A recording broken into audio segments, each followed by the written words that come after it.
সম্মানিত দর্শক শ্রোতা, পরম সৃষ্টিকর্তা যিনি অসীম দয়ালু, শুরু করছি তার নামে।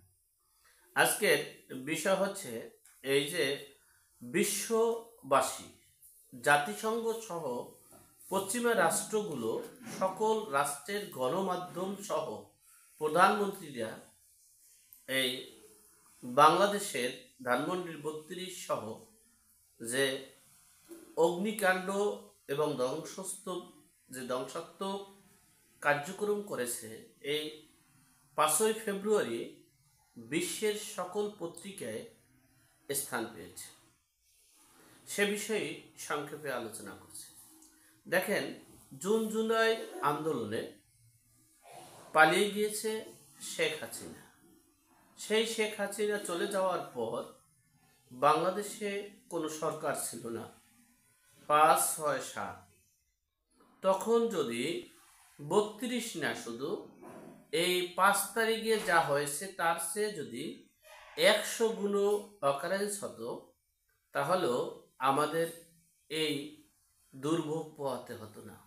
কারণ হচ্ছে এই সরকার দায়ভার ছিল না। তখন মব ছিল, মবের রাষ্ট্র ছিল, তখন রাষ্ট্রের কোনো সরকার ছিল না। কিন্তু বাংলাদেশে সেই ৮ই আগস্ট অন্তর্বর্তীকালীন সরকারের প্রধান উপদেষ্টার নেতৃত্বে এই দেশ পরিচালিত হচ্ছে। সেখানে একটা রাজনৈতিক দলের নিবন্ধন বাতিল হয়নি, তারা কার্যক্রম করতে পারে। এখন বিশ্ববাসী এবং সমালোচনা করতেছে, যেখানে তারেক রহমান নিষিদ্ধ ছিল, পালিয়ে গিয়েছে, রাজনীতি করে নাই, সেই তারেক রহমান কিন্তু গত ১৫ বছর তিনি অনলাইনে যুক্ত হয়ে রাজনীতি করেছেন। তাহলে সেখানে এখন তারা এটা করছে কেন? আবার একটা গোষ্ঠী উস্কানি দিচ্ছে, প্লাস ডক্টর মোহাম্মদ ইউনূস সেই উস্কানির সাপোর্ট দিচ্ছে। বিশ্ববিখ্যাত টাইম ম্যাগাজিন এবং Times business, the Hindus, India's, মানে বিভিন্ন বাংলাদেশ না, বিশ্বের জাতিসংঘের এবং পশ্চিমা মোড়ল রাষ্ট্রগুলোর বিশ্ববিখ্যাত পত্রিকাগুলো, আল জাজিরা বলেন, আনন্দবাজার বলেন, প্রত্যেকটা পত্রিকায় স্থান পেয়েছে ধানমন্ডির ৩২ নম্বর সেই সুধাসদন যে ধ্বংসযজ্ঞর অবস্থা। এই দেশে সরকার আছে বলে এই বিশ্ববাসী সেটা মনে করছে না। কারণ হচ্ছে একটা জিনিস অনাকাঙ্ক্ষিত হওয়া। ডক্টর মোহাম্মদ ইউনূস কিন্তু পরের দিন অর্থাৎ ৬ ফেব্রুয়ারি বলে সেটা একটা অনাকাঙ্ক্ষিত ঘটনা। অনাকাঙ্ক্ষিত ঘটনা আর কাঙ্ক্ষিত ঘটনা কোনটা, এটা বিশ্ববাসী জানে। হয়তোবা আমি জানি না, আমার জানাটা ভুল হতে পারে, কিন্তু বিশ্ববাসী যারা বিশ্লেষক, আলোচক, তাদের ভুল হয় না। কারণ হচ্ছে যখন ঘোষণা দেওয়া হয় যে আগামীকালকে রাত ৯টা বাজে এই ধানমন্ডির ৩২ সহ সকল জায়গায়, এবং অনেকেই ঘোষণা দিয়েছে, সেটা না হয় নাম নাই বললাম, তারা প্রকাশ্যে হুমকি দিয়েছে, এখনো দিচ্ছে, যে ধানমন্ডির ৩২ সহ সকল জায়গায় আপনারা এই ক্যারেং নিয়ে আসবেন, এই বুলডোজার নিয়ে আসবেন। যদি সরকারি বুলডোজার না পান, তাহলে আপনারা রড, শাবল, আতুর সব কিছু যন্ত্রপাতি নিয়ে এসে আপনারা নিজেরাই ধ্বংস করবেন। তাহলে সেটা কিন্তু সবাই দেখেছে, জেনেছে এবং বিশ্ব মিডিয়ায়ও জানতে পারছে। কিন্তু সেখানে এই বাংলাদেশের সেনাবাহিনী, তাদের কি কোনো পদক্ষেপ ছিল না? তারা কি সেখানে পদক্ষেপ নেওয়ার কথা ছিল না? ধানমন্ডির ৩২টা কিন্তু শেখ হাসিনার বাড়ি না, শেখ হাসিনার সম্পত্তি না, শেখ রেহানার সম্পত্তি না, সজীবজের জয়ের সম্পত্তি না। এই সম্পত্তিটা সরকারের।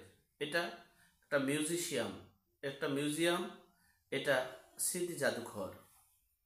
সুতরাং এই জাদুঘরটি যারা ভেঙেছে, এই উগ্রপন্থীরা, তারা এমনকি সেখানে ভাঙার পূর্ব মুহূর্তে সেনাবাহিনী ছিল, সেই সেনাবাহিনী এই ভাঙার শুরু করার সময় তারা চলে আসছে। তাহলে কি ইঙ্গিত করছে এই দেশে? এই দেশে সারা বাংলাদেশ মিলিয়ে 2% ভোট হলো জামাত ইসলামের। সেই জামাত ইসলাম এই দেশ পরিচালনা করছে। বিশ্ববাসী জানতে চায় যে সেনাবাহিনী, বিশ্বের বিভিন্ন গণমাধ্যমগুলো জানতে চায় সেনাবাহিনীর কাজটা কি, বাংলাদেশের যে সেনাবাহিনী, সে সেনাবাহিনীর দায়িত্বটা কি, কর্মটা কি।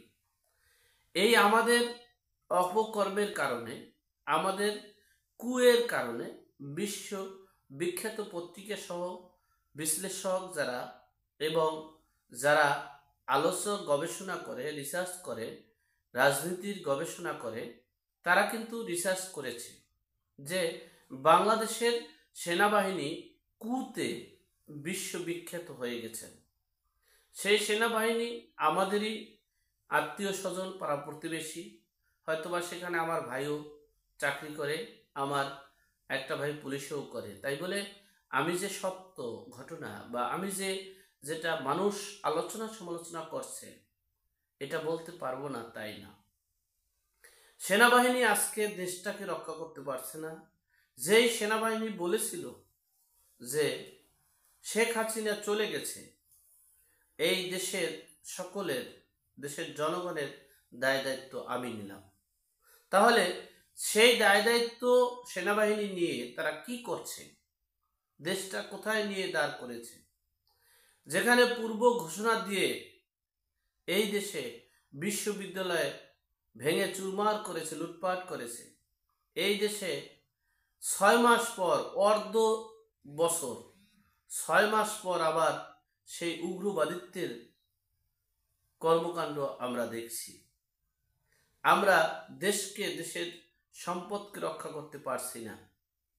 ডক্টর মোহাম্মদ ইউনূসকে আখ্যা দিয়ে গণমাধ্যমগুলো বলছে যে তিনি এই দেশটা কোথায় নিয়ে দাঁড় করবেন। তিনি কি হিটলার হতে চান, নাকি নেপোলিয়ন হতে চান? কি হতে চান তিনি?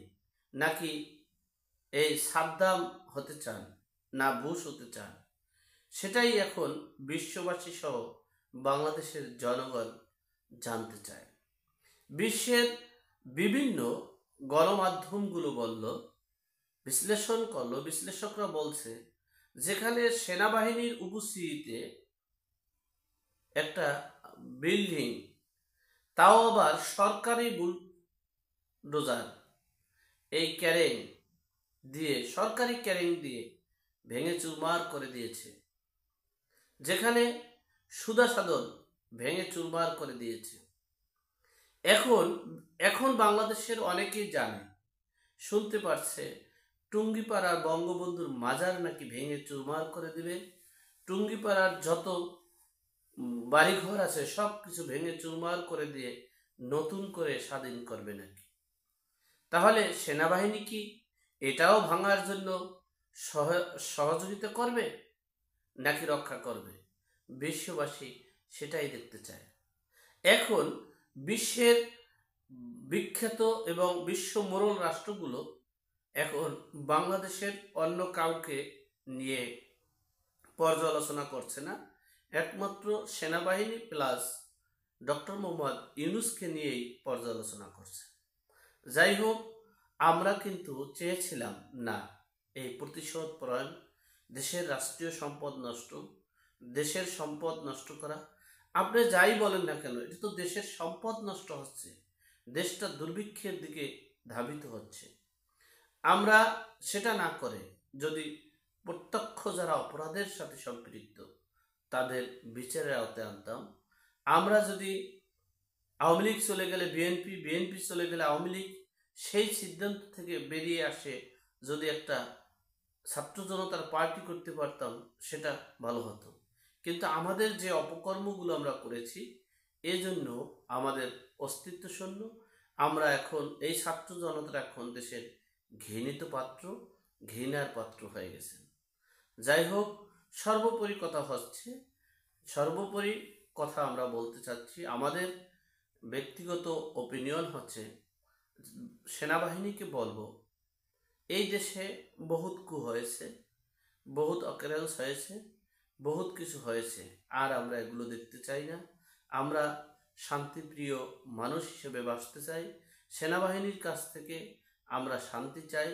দেশ রক্ষার জন্য সেনাবাহিনীকে এগিয়ে আসার জন্য আহ্বান করছি। দেশকে আর ধ্বংসর দিকে ধাবিত করিয়েন না।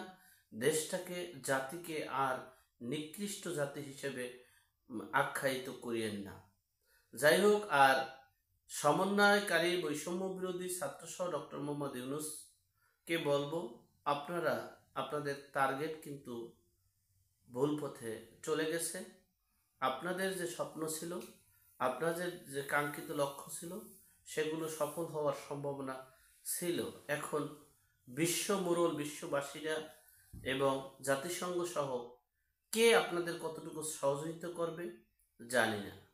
আপনারা কি এই সেন্ট মার্টিন ডোনাল্ড ট্রাম্পকে দিয়ে রক্ষা পেতে পারবেন কিনা, সেটাও এখন দেখার বিষয়। যাই হোক, সর্বোপরি কথা হচ্ছে, আমরা ধ্বংসাত্মক চাই না, আমরা আর ধ্বংসস্তূপ চাই না, আমরা আর এই দেশটাকে একবারে তলাবিহীন ঝুড়ির দিকে ধাবিত করতে চাই না।